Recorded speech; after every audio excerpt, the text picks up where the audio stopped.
Welcome back to Keeping It Real Estate. We have a remarkable guest on the show today, Anthony Vicino, a man who's worn many hats, best-selling author, successful real estate investor, serial entrepreneur, podcast host, and someone who knows what it means to achieve a high return on life.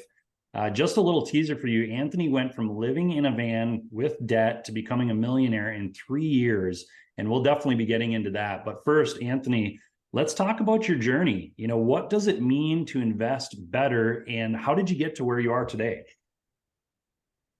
Yeah, that's a good question. It's a big question. We often in the bios we put all of the highlights, all the really cool things that we've achieved, and that can kind of give an expectation that it's always been rosy and sunny and that everything's great. And in reality, to understand the success, you really have to go back to the beginning and work your way through a whole host of failures that kind of led to where we are now. And so for me, I think the part that most people need to understand is that I have really bad ADHD. It was very, very problematic for me when I was growing up. I thought it was this handicap. I thought it was the thing that limited me, that kept me from achieving my potential. It was the reason why I was getting fired from jobs all the time, why I had a hard time in relationships, why I was struggling in school. It was really easy to point to that and say, well, of course, I have ADHD. This is why I'm not succeeding. And for a long time, that was my reality. I held on to that. And it led to a place where when I was about 28 years old, I was planning on marrying this woman. And then out of the blue, or at least for me, it was out of the blue, she calls me up and she goes, "I don't want to do this anymore." And that really sideswiped me because I thought things were really good. And reality was very different. And next thing I know, I got nowhere to go. I got nowhere to live. So I have to go buy a van from a church, and I live in that for the next 4 or 5 months. And during that time, that was like the rock bottom moment where it's like, what am I doing with my life? How did I get here? And the rock bottom moments, I think, can be a blessing, because when you're at rock bottom, you have nowhere else to go but up. And so you're willing to try things that maybe previously you would have never considered. Whereas for a lot of people, I think, rather than having rock bottom moments, they never have those really severe moments of oh, I have nowhere to go but up here. Instead, they have more of a life that's good but not great. And I think in a lot of ways that's even harder, because when you're desperate, you'll try anything. But when you're okay, you get comfortable with that job, you get comfortable with that life and your relationships, but they're not great. They don't spark you with the joy that you could have, and you're not really feeling like you're moving towards your purpose. So in a lot of ways, I got lucky that I had that rock bottom moment, and it forced me to reevaluate what I was doing with my life and how I was playing the game. And the very first thing that had to change was how I viewed ADHD and my relationship with this thing that for the longest time I considered to be a limiting factor. And I came to understand that, there's only 2 types of beliefs. You have limiting beliefs or you have empowering beliefs. And on the other side of the coin of ADHD being my limit, I realized, on the other side of that, it can be my strength. It can be my superpower, but I need to play the games differently, because ADHD, it made it so that I didn't function in school. I couldn't sit forward and raise my hand and be still and focus. I wasn't a good employee, but I thought that's what the game was. And so I thought I was just doomed to fail. But when I realized that, I don't have to play that game, I can play a different game, a game called entrepreneurship, where now my creativity, my pattern recognition, my speed of cognition, my ability to deeply focus, but also to jump between things quickly, that can be an asset. And when I did that, when I realized ADHD could be a superpower, I got into entrepreneurship almost by accident, and it sparked a love affair for the last 10, 12 years now, where that's just what I've been doing, is playing the game where my ADHD is a superpower and no longer a limiting factor in my life. And, we can talk about all the different businesses that we've played in, but these days, the big one that we're really focused on is multifamily investing. And kind of fell into that one backwards, but that's the long story of how we got here. Got it. I love it. You saw it as a limiting belief before, and you kind of shifted your mindset and played to that, potential strength, as you jumped into entrepreneurship. Anthony, I'd love to hear how you got into multifamily. What led you to that asset class, and when and how long ago was that? I fell backwards into it, honestly. It's funny because the universe tried at multiple points in my life to put real estate in front of me, but I ignored it. The first time was in college. My roommate and his dad were buying single family homes and then fixing and flipping them. And I would live in one room, and in exchange for cheap rent, I would help with the construction. And I really wasn't very much help. So like I can swing the hammer, I can't hit the nail. And so my first experience with real estate was fix and flips, like a lot of people see on HGTV. And I was like, I don't like this. If this is real estate, I don't want anything to do with this. So I went away from that for many, many years, just never even considered real estate as a viable thing for me.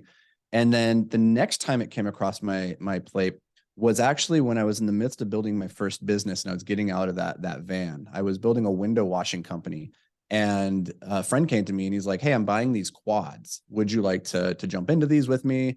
And I was like, "Dude, I don't want to do anything with real estate." Because again, I was thinking about the fix and flips. I was like, "But I will give you some money because I'm starting to make some money here. I'll give you some money. You go do that. And I support you. I'll invest in you." And so I was like passively investing before I even knew what that really was. And then fast forward a couple of years, now my businesses are doing pretty well, and I don't know what to do with the money, because it's one thing to learn how to make money. It's another thing to learn what to do with the money, how to manage it, how to protect it, become an advocate of it.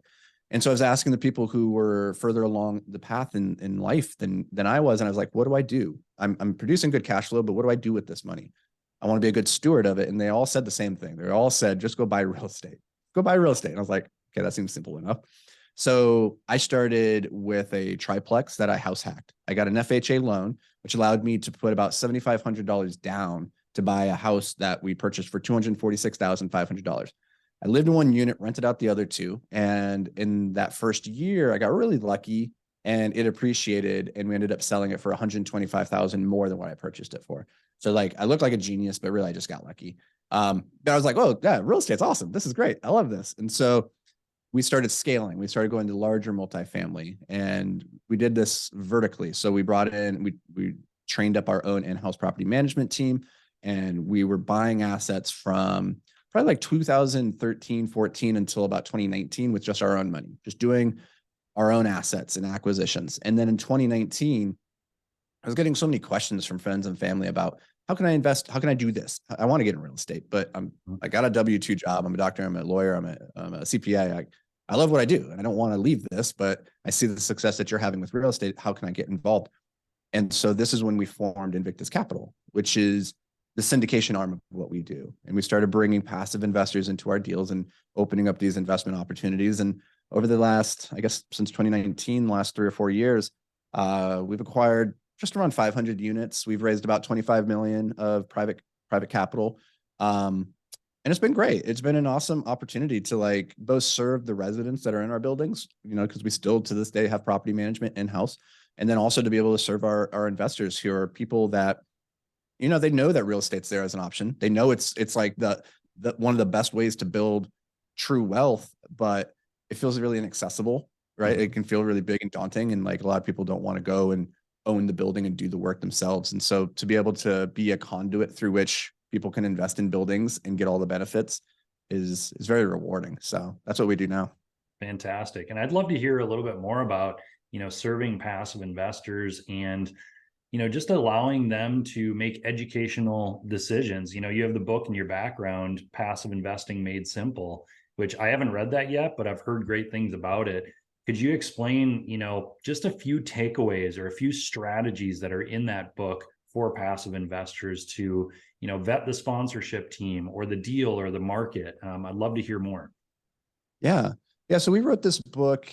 It came out about 2.5 years ago, and it's been remarkable how well received it's been. It's still, I think, in the top 5 on Amazon for commercial real estate. And so I'm just really psyched to see that it's serving people, because we wrote it with the perspective of passive investors in mind, not to like, it's really not the type of book that we wrote to pitch our services. We try to talk very little about what we do, and in that way, like it really was, let's try to educate, because there's a lot of resources out there that are all about real estate investing, but they're usually geared towards people like us that are on the active side, that, you know, how do you go buy the building? How do you get the financing? How do you network with brokers and all that stuff?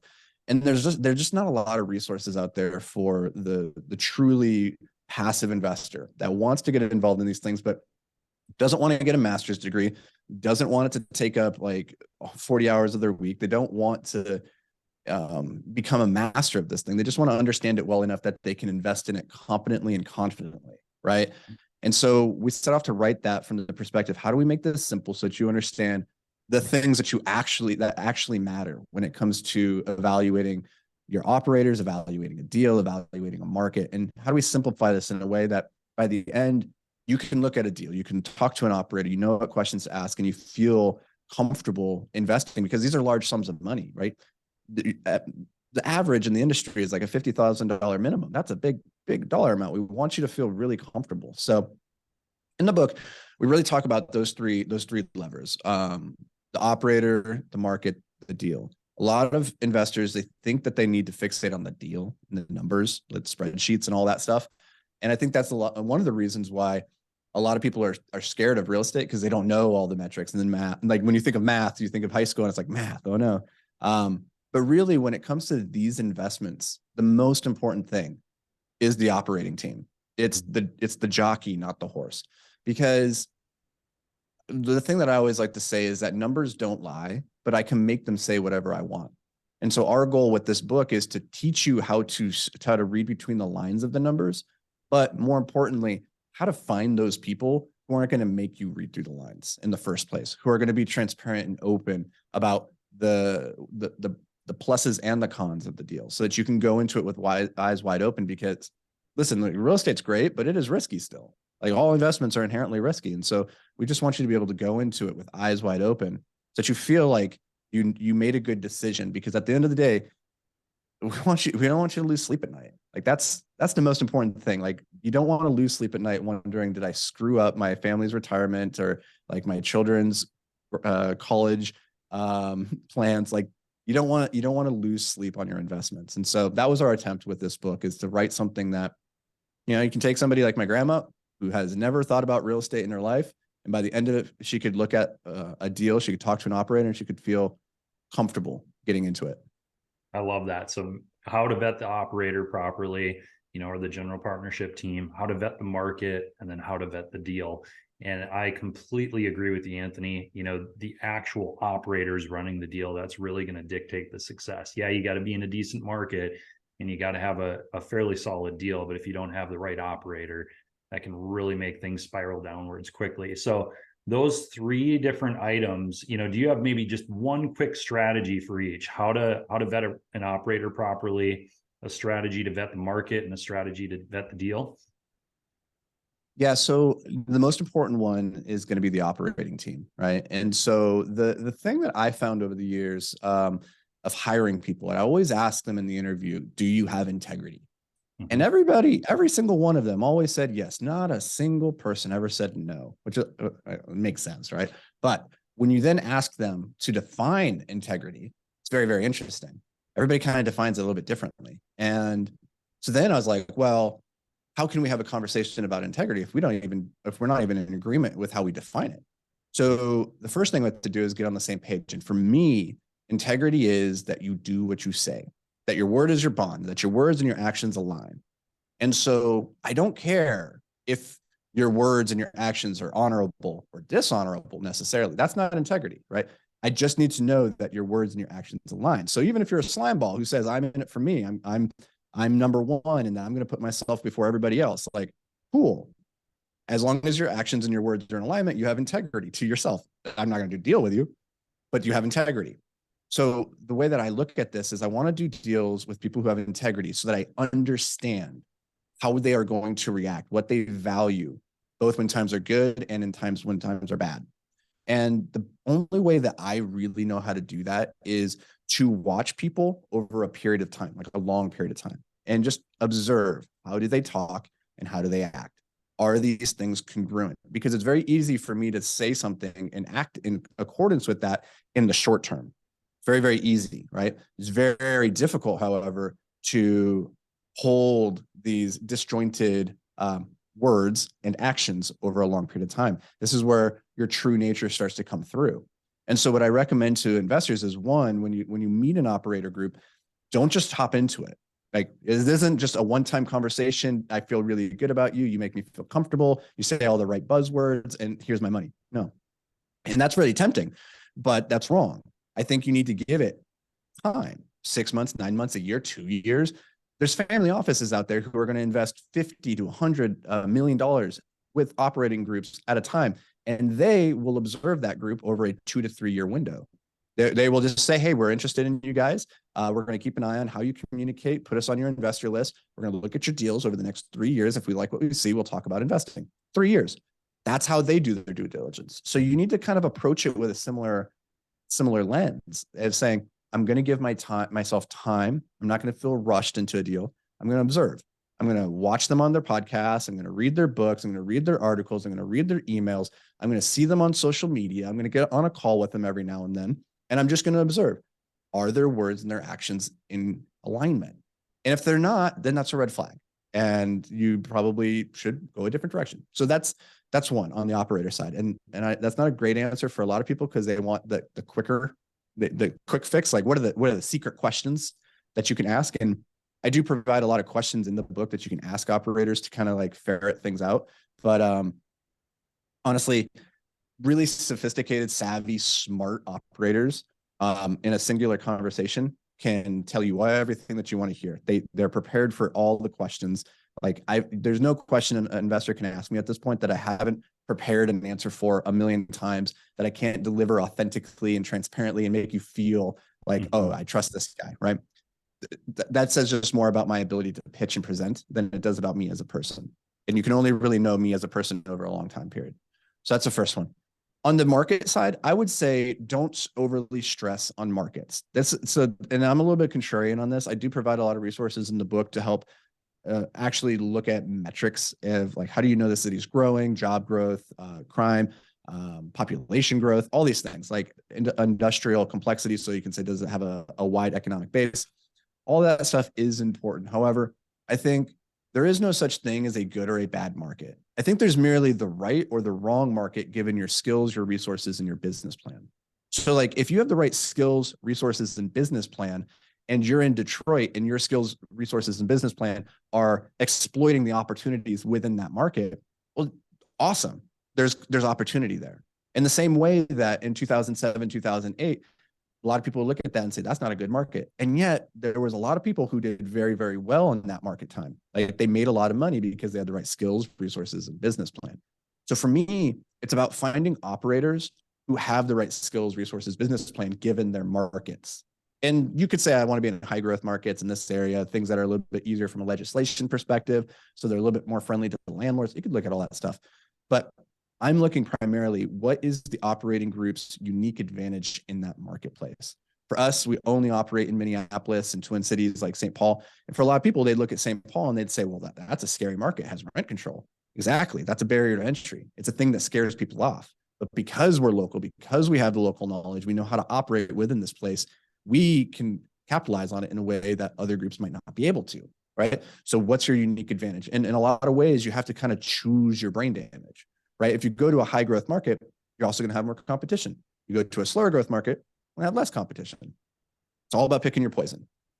The last bit then is the deal. And the deal is the easiest part, honestly, because there's really only like 3 or 4 levers that truly matter when it comes to looking at a spreadsheet and saying, like, okay, what's the pro forma on this thing? If you understand how those numbers are calculated and why they matter, then you can quickly evaluate any deal and say, does this hit my parameters? But at the end of the day, numbers are just, darts at a dartboard in the dark. So I wouldn't even put too much emphasis on that at the end of the day. Got it. Well, I truly appreciate that. I think those are some great strategies, on how to vet a team, how to vet a market, and how to vet a deal. Anthony, for our listeners, particularly those starting in the early age of their real estate investment journey, what key lessons or piece of advice could you share to them at all? So real estate, I think the big thing there is to recognize, and this goes across the board on all investments, but especially in real estate, because you hear a lot of people say like, oh, we're entering into a bad market cycle and the interest rates are high. And so I'm going to sit out and I'm going to wait. But I was hearing the same thing a couple of years ago because people were saying, oh, now we're at the top of the market and now I'm going to wait for prices to correct. Well, prices are correcting but now the excuse is interest rates are high, right? And so it's like, oh, dang it. Like if you're just sitting around waiting for the stars to align, you're going to be sitting around waiting for a long time. And so it's not about timing the market, it's about time in the market. And with real estate, regardless of what time you have, if you're getting in with conservative assumptions, you have good operational skills, you can make money in any market cycle. But you can only make money if you're in the market at that time. So the only way you don't make money is by sitting out entirely. So I would just encourage people, if you're new and you're like, oh, I'm scared, there's a lot of bad news out there. They're saying there's going to be a recession and that there's going to be a collapse of the market and all these things. Maybe I'll wait a little bit. Just recognize like there's always going to be a reason to tell yourself, oh, maybe I'll just wait a little bit. There's always a reason. And so action is required if you want to profit within this space. The only wrong thing to do is nothing. That makes total sense. And, we've seen anywhere from 10 to 20% price cut, kind of across multifamily and other commercial spaces over the last 12 months. So, although it can be a scary time for some people to jump in when the market's down, it tends to, be a great time rather than jumping in, at the very high. So appreciate you sharing that. Anthony, how can our listeners get a hold of you if they'd like to reach out to you? Yeah, what I would say is, I'll make you guys a deal. We talked about the book a little bit. So if you guys want to get a copy of that, just do me a favor, go to wherever you're listening to this podcast, if that's on iTunes or it's on Spotify or whatever, and just leave a review. You can't leave a review on Spotify, so just leave a rating. Leave a review that you like the show, and then shoot me an email, Anthony@invictusmultifamily.com. Shoot me an email that says, hey, I left a review or I left a rating for the podcast, and I'll have somebody on my team fire out a book to you. And that way, you don't have to spend the $12 or whatever on the book. You can learn about it. We'll just send it out to you for free. All you got to do is leave a review. That's all I ask, because a lot of work goes into these podcasts and it can be really, thankless art. So do Mike a favor here and go drop a review. Thanks so much, Anthony. Well, I appreciate you sharing all your knowledge, and thank you everyone for that listened into the show. Thank you so much for tuning into the show today. If you enjoyed this episode, please subscribe to our channel and leave us a 5-star review.